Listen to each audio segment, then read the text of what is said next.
नमस्कार दोस्तों, स्वागत है आपका इस नई वीडियो में। और आज हम बात करेंगे कर्नाटिक वॉर्स के बारे में।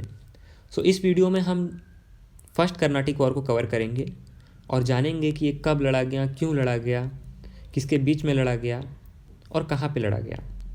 इसके कुछ फैक्ट डिस्कस करते हैं। ये जो वॉर था ये इंग्लिश और फ्रेंच फोर्सेस के बीच में लड़ा गया। इसमें जो पीपल इन्वॉल्व थे वो थे जोसेफ फ्रांसिस ड्यूप्ले, जो कि एक फ्रेंच गवर्नर थे, और मेजर स्ट्रिंगर लॉरेंस, जो कि ब्रिटिश हेड थे। इसमें अनवरुद्दीन खान का भी नाम आता है क्योंकि उस समय पे जहाँ पे ये लड़ाई की गई उस जगह के नवाब अनवरुद्दीन थे। जैसा कि हम लोग नाम में ही देख रहे हैं कि कर्नाटिक वॉर, जहाँ पे लड़ाई लड़ी गई है उस प्लेस का नाम है कर्नाटिक। और इसका जो टाइम पीरियड है वो है 1746 टू 1748। इस वॉर का कोई भी रिज़ल्ट नहीं निकला था क्योंकि जो वॉर हुआ उसके बाद जो भी चीज़ें फ्रेंच फोर्सेस ने ऑक्यूपाई की थी ब्रिटिशर्स से, जो भी चीज़ें उन्होंने ली थी या जीती थी, वो चीज़ें एक ट्रीटी के बाद वो उन्हें ब्रिटिशर्स को वापस करनी पड़ी। इसका कंक्लूज़न कुछ भी नहीं निकला। इसको स्टार्ट करने से पहले थोड़ा सा बैकग्राउंड डिस्कस कर लेते हैं इसका। उसमें हम लोग ये जान लेते हैं कि क्या ब्रिटिशर्स ही इंडिया में आए थे सिर्फ, या फ्रेंच ही इंडिया में आए थे? तो नहीं। इंडिया में जो टोटल कंट्रीज़ आई थी यूरोप से ट्रेड के लिए वो थी 5, जिसमें कि पहले आए थे पोर्टुगीज़, फिर आए थे Dutch, then Britishers, then Danes, और सबसे लास्ट में आए थे फ्रेंच। इसमें पोर्टुगीज़, डेन्स और डच ये तीनों बाद में किसी न किसी वजह से हट गए थे या इंडिया से ये चले गए थे, जिसमें कि डच का जो फोकस था वो इंडोनेशिया की तरफ चला गया। वो इंडोनेशिया की तरफ ज़्यादा फोकस्ड हो गए थे, उनका फोकस इंडिया से ख़त्म हो गया।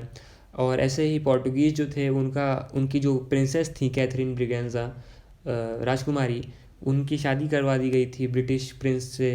तो वो भी एक तरीके से ब्रिटिशर्स से ट्रेड वॉर से हट गए थे। बची एट लास्ट जो 2 कंट्रीज़ बची थी वो थी ब्रिटिश, एंड जो सेकंड थी वो थी फ्रेंच।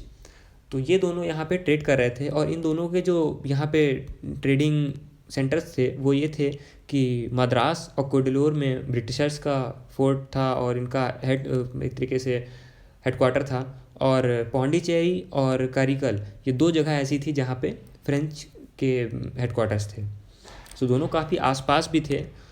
और इस जो वॉर था ये कर्नाटिक वॉर, इसकी नींव यहाँ पे नहीं पड़ी थी, ये पड़ी थी यूरोप में। यूरोपियन में एक्चुअली चल रहा था ऑस्ट्रियन वॉर ऑफ सक्सेशन।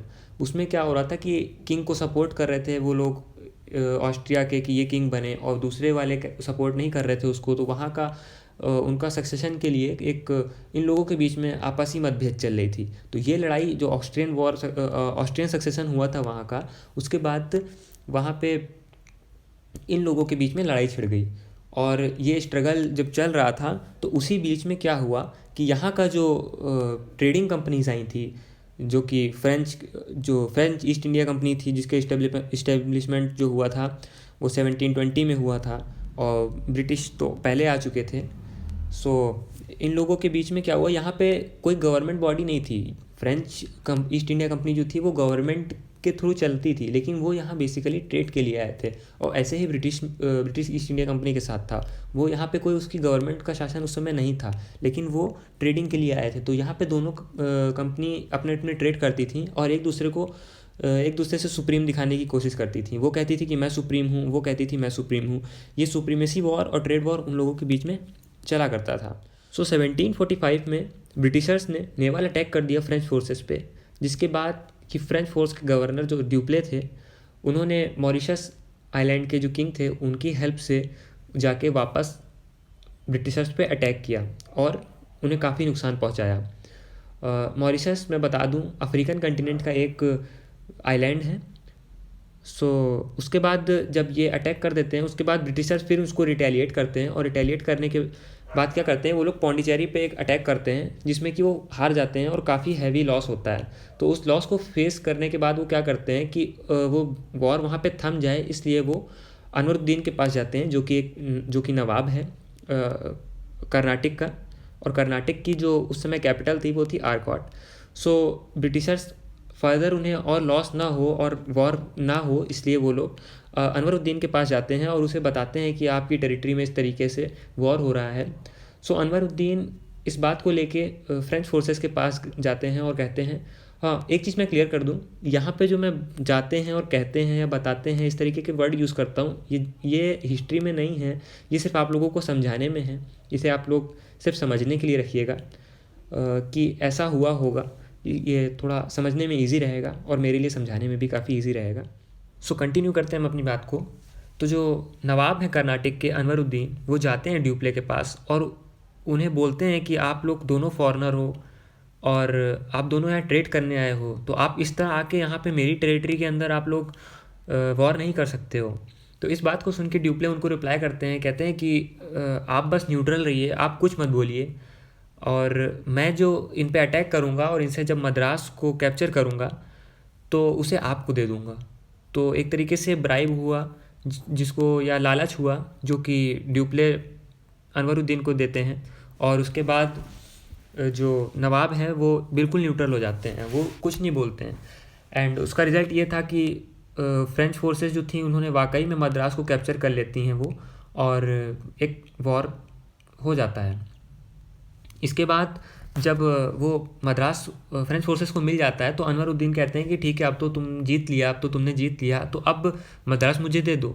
तो अब ड्यूप्ले क्या करते हैं, वो अपनी बात से मुकर जाते हैं, वो मद्रास को नवाब को देने से मना करते हैं, जिसका रिज़ल्ट ये होता है कि नवाब अपनी आर्मी जो होते हैं उसको भेजते हैं फ्रेंच फोर्स से फाइट करने के लिए। और ये जो बैटल होता है इसमें बहुत बुरी तरीके से नवाब की आर्मी हारती है, बहुत बुरी तरीके से। इस बैटल को हम लोग नाम देते हैं बैटल ऑफ सेंट टॉम। ये जो लड़ा गया था ये कर्नाटक में ही लड़ा गया था। और किसके बीच में लड़ा गया, सो नवाब ऑफ कर्नाटक जो कि अनवरुद्दीन हैं और फ्रेंच फोर्सेस के बीच में लड़ा गया। इसके रीज़न यही था कि जो फ्रेंच हेड थे उन्होंने प्रॉमिस कर रखा था नवाब को कि वो मद्रास देंगे ब्रिटिशर से जीतने के बाद, बट वो अपनी बात से मुकर जाते हैं इस वजह से। और इसका रिज़ल्ट जो था वो ये था कि कर्नाटक के जो नवाब थे उनको क्रशिंग डिफीट मिली इसमें। सो ये एक छोटा सा वो था बैटल ऑफ सेंट टॉमे के बारे में। इसके बाद क्या होता है कि जब ये हो जाता है तो इसी टाइम पे वहाँ पे ये टाइम आ चुका है 1748 के आसपास, और इस टाइम पे यूरोप में जो लड़ाई हो रही थी फ्रेंच और ब्रिटिशर्स के बीच में, वहाँ पे एक सीज़ फायर साइन करवा दिया जाता है, जिसके बाद वहाँ की जो फाइट होती है वो रुक जाती है। और इस ट्रीटी को हम लोग, जो ट्रीटी करवाई जाती है उस ट्रीटी को नाम दिया गया था एक्स ला चैपल। इस ट्रीटी के अंदर जो था वो जिससे जितनी टेरिटरी जिन्होंने ले रखी थी वो उसे वापस करनी थी।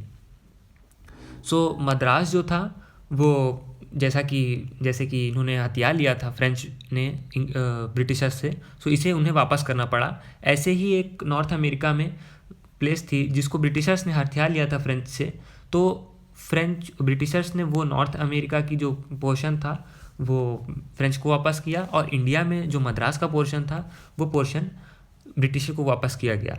सो ये ट्रीटी के बाद कर्नाटक वॉर रुक जाता है। सो ये थी वीडियो फर्स्ट कर्नाटक वॉर के बारे में। अब इसी के बाद जो सेकंड कर्नाटक वॉर है उसकी बात करेंगे अगली वीडियो में। So thank you for watching this video and stay connected with this channel. Thank you for your support. Thank you very much.